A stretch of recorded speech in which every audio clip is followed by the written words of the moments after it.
78-year-old Frances Bradley Robinson journeyed to the place. In 1 mile, turn right onto Santa Fe Trail, where her grandfather's story began. How he often spoke about going to the Missouri River. It's a piece of history she's never seen. Wow.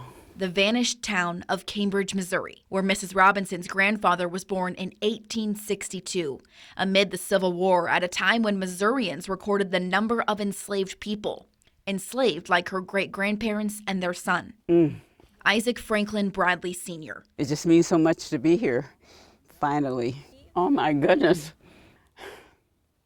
It's just breathing it all in and knowing that I'm in the midst of maybe what I would consider history. A piece of history saved by the man who now owns the 28 acres where the town once stood and has made sure isn't lost to time. I thought it ought to be marked somehow, and there was no marking. And when I would talk about Cambridge, people didn't know where it was. So I thought, well, there's no excuse for that. Stan Hanna had never heard of Mrs. Robinson's grandfather, but is humbled to now have a connection to his legacy. You never really own the land, you're just a caretaker.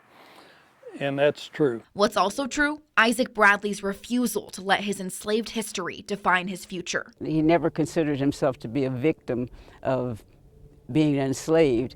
I think he always had the attitude that he was, that he had determination to just learn and achieve and do better. And do better he did. With less than 18 months of education, Isaac Bradley graduated from what is now Lincoln University. He made history in 1887 when he became the first black man to graduate from the University of Kansas's law school.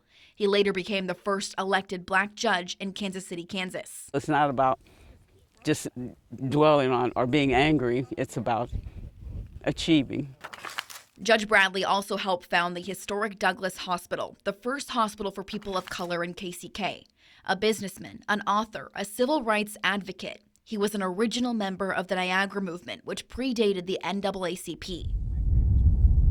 Being in Cambridge, I think there's something about faith. A granddaughter's renewed sense of pride. Mrs. Robinson, we are on Main Street right now. The town where your grandfather was raised in. I mean, what's going through your mind? I'm just very happy to be here and to be on the actual ground that he walked, and to see the land where the homes, where the community was that he was raised. Yeah.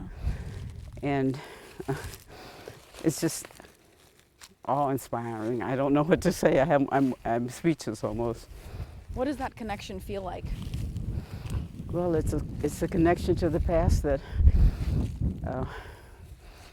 not only I, but others have had, and yet it's a testament to the fact that someone can come up from something like this and achieve so much. Many people don't have that kind of determination like your grandfather did, though. Right, and he had determination to, not only was he the first in whatever he did, but he wanted to make sure that others followed him. I think for someone to take time out of their day and look back and remember history, how important does that feel to you?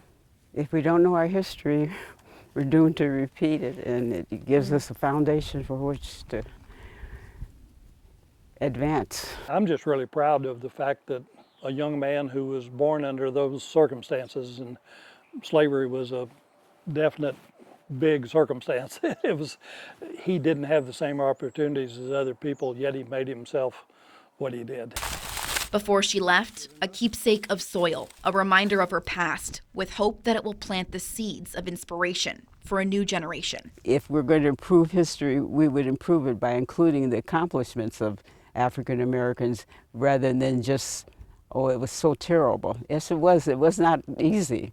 But in spite of it not being easy, African Americans and many people have been able to accomplish a great deal. In Cambridge, I'm Megan Abundis, KSHB 41 News.